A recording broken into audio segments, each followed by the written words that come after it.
नमस्ते बच्चों। कक्षा 12वीं में हम बाजार वाला चैप्टर पढ़ रहे थे इकोनॉमिक्स में। तो मैंने आपको पूर्ण प्रतियोगिता बाजार क्या होता है ये समझाया था और अपूर्ण प्रतियोगिता बाजार क्या होता है ये समझाया था। अब ये तो प्रतियोगिता के आधार पर बाजार का वर्गीकरण हुआ। अब इसमें हम समय के आधार पर बाजार के वर्गीकरण को देखेंगे। परीक्षा में प्रश्न पूछा गया है कि समय के आधार पर बाजार के वर्गीकरण को समझाइए 4 नंबर। तो समझिए आप इसको कि समय के आधार पर बाजार को 4 भागों में विभाजित किया गया है। नंबर 1, अति अल्पकालीन बाजार। नाम से स्पष्ट है, अति माने बहुत ही कम, कालीन माने समय वाला बाजार, बहुत ही कम समय वाला बाजार। शब्द का अर्थ है, अब परिभाषा समझिए आप। देखिए, अति अल्पकालीन बाजार ऐसा होता है कि इस प्रकार के बाजार में जो आज माल आया है,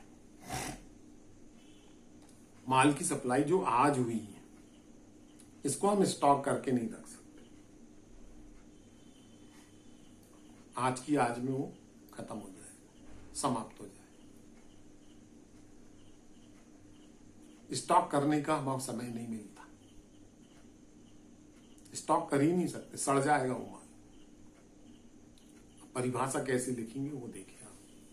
अति अल्पकालीन बाजार से आशय ऐसा बाजार जिसमें शीघ्र नष्ट होने वाली वस्तुएं क्रय विक्रय की जाती हो, उसे अति अल्पकालीन बाजार कहते हैं। जैसे दूध, दही, सब्जी आदि का बाजार। उदाहरण सहित बताइएगा आप जैसे करके। अब नंबर 2 में आप देखेंगे अल्पकालीन बाजार। ठीक है, अब पहले समझ लो आप अल्पकालीन बाजार क्या है। देखिए, अति अल्पकालीन बाजार में क्या हो रहा था कि सामने वाले को समय ही नहीं मिल रहा था, वो स्टॉक करके रख ही नहीं सकता था। लेकिन यहां पर अल्पकालीन बाजार में सामने वाले को स्टॉक करके रखने के लिए समय मिल जाता है। जैसे गेहूं, दालें, खाने का तेल। इसमें क्या होता है कि व्यापारी को स्टॉक करने की सुविधा रहती है। अच्छा, इसमें भी यह है कि आवश्यकता से अधिक स्टॉक नहीं रख सकता। आवश्यकता से अधिक स्टॉक रखेगा तो खराब होने का भय है, तो एक सीमित मात्रा तक ही वो स्टॉक रख पाता है, लेकिन रख लेता है भाई। और मांग यदि बढ़े, अब दुकान में मान लो 100 बोरे गेहूं रखा हुआ आपके, और कोई ग्राहक आ गया, बंदे ने बोला कि साहब हमारे को तो 150 बोरे गेहूं चाहिए, तो आप उसको ना नहीं कहेंगे, भाव ताव करके सौदा तय करेंगे। 100 बोरे दुकान से और 50 बोरे गोदाम से बुलवा के उसको 150 बोरे की सप्लाई कर देंगे। माने आपको इतना समय तो मिला ना कि आप स्टॉक में से वो माल लेके आए और सामने वाले को उसको सेल कर दिया। इतना समय आपको यहां पर मिल रहा है। ठीक है, अब लिखेंगे कैसे वो देखिए। अल्पकालीन बाजार से आशय ऐसे बाजार से होता है जिसमें व्यवसाय के मालिक को इतना पर्याप्त समय प्राप्त हो जाता है कि वह मांग बढ़ने पर स्टॉक में से उसकी पूर्ति कर लेता है। उसे हम कहते हैं अल्पकालीन बाजार। जैसे गेहूं, दालें, खाने का तेल, साबुन आदि का बाजार। आ गई बात समझ में। अब इसके बाद आता है बेटा दीर्घकालीन बाजार। अब दीर्घकालीन बाजार, दीर्घ माने लंबा समय, कालीन माने काल का समय, काल माने लंबा समय मिल जाए जिसमें, ऐसा बाजार जिसमें लंबा समय मिल जाता हो। तो यहां पर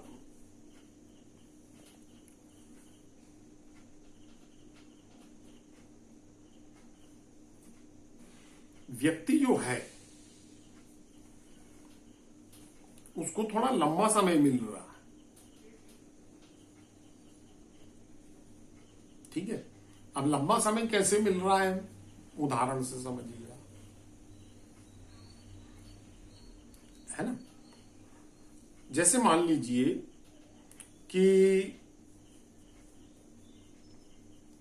आप सीमेंट का बिजनेस कर रहे हैं या आप कपड़े का बिजनेस कर रहे हैं, तो यहां पर आपको समय मिल जाएगा। यदि अब देखिए क्या होता है कि बरसात अच्छी हुई, फसलें अच्छी होती, तो हमारे यहाँ का बाजार भी अच्छा चलता है। व्यापारी अंदाज लगा लेता कि इस साल बिक्री ज्यादा होगी, इसलिए उसको प्रोडक्शन भी ज्यादा करना है और सप्लाई भी ज्यादा करना है। तो फिर वो उस हिसाब से क्या करता है, मशीन जो है उनकी संख्या बढ़ा देगा, मजदूरों की संख्या बढ़ा देगा, तो उसको बड़ा लंबा समय मिल रहा है माल की सप्लाई करने की। ऊपर वाले बाजार में उतना समय नहीं मिल रहा था, केवल स्टॉक में से पूर्ति कर सकता था। ये थोड़ी ना गेहूं की मांग बढ़ गई तो खेत में लगाएगा, बोएगा और फिर निकलेगा, फिर बेचेगा। वहां 2-4-6 महीने का समय मिल रहा, यहां लंबा समय मिल रहा, साल 2-3 साल का समय मिल जा रहा। तो आप इसकी परिभाषा कैसे लिखेंगे वो ध्यान से सुनिए। मैंने अल्पकालीन बाजार की जो परिभाषा बताई, उसके जो शुरू की 2 लाइनें हैं, 3 लाइनें, सेम टू सेम आपको दीर्घकालीन बाजार में ले लेना है कि दीर्घकालीन बाजार से आशय व्यापार के स्वामी या मालिक को मांग के अनुरूप पूर्ति करने के लिए इतना पर्याप्त समय मिलता है कि वह अपनी मशीन और यंत्रों की संख्या को बढ़ाकर प्रोडक्शन बढ़ा लेगा और मांग के अनुरूप सप्लाई कर देगा। इतना समय उसको प्राप्त हो जाएगा, ये बताना है। उदाहरण में आप कपड़ा बता सकते हैं, ये जेवर वगैरह जो आते हैं वो बता सकते हैं, है ना। हीरे जवाहरात का बाजार, कपड़ों का बाजार, उदाहरण बताइए। अब इसके बाद चौथा आता है अति दीर्घकालीन बाजार, माने बहुत लंबा समय जिसमें मिल जा रहा हो।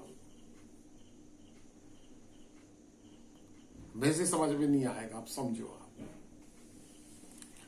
हमारा देश विकासशील देश है। आज वर्तमान में जो सरकार चल रही है, हर व्यापारी को ये मालूम है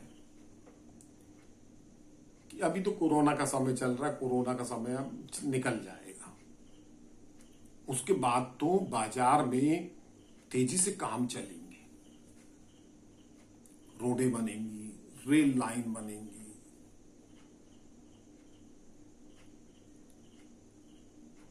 है ना।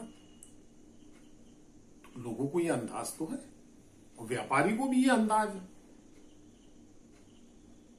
तो अब यहां पर उसको इतना समय मिल रहा है कि वो आगे चल के, इसको ये अंदाज है कि आगे चल के मार्केट में तेजी आएगी, 1-2 साल बाद बहुत माल की आवश्यकता पड़ेगी, बहुत सारा लोहा इस्पात लगेगा,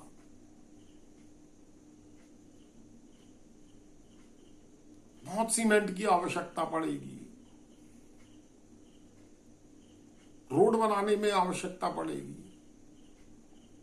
तो ये उसको अभी से मालूम है कि 2 साल बाद ऐसा होगा कि इतना उसको 2 साल का समय मिल रहा है। तो फिर वो एक समझदार व्यापारी जो होगा वो लोहा इस्पात पहले से लाके रेल की पटरियां बना बना के रखना शुरू कर देगा, और भी जो सामान लगता है वो अभी से व्यवस्था करने लगेगा। कारखाना एक है तो 2 लगाएगा, वो कोशिश करेगा कि प्रोडक्शन उसका बढ़ जाए। तो इतना लंबा चौड़ा कॉलेज में समझाना है आप। यहां तो अति दीर्घकालीन बाजार से आशय ऐसा बाजार जिसमें वस्तु के स्वामी, मालिक या उत्पादक को इतना लंबा समय प्राप्त हो जाता है कि रुचि, फैशन वगैरह में भी परिवर्तन आ जाए, तो वहां उसके अनुरूप कारखानों की संख्या बढ़ाकर माल की पूर्ति कर पाता है। इस तरह से हमने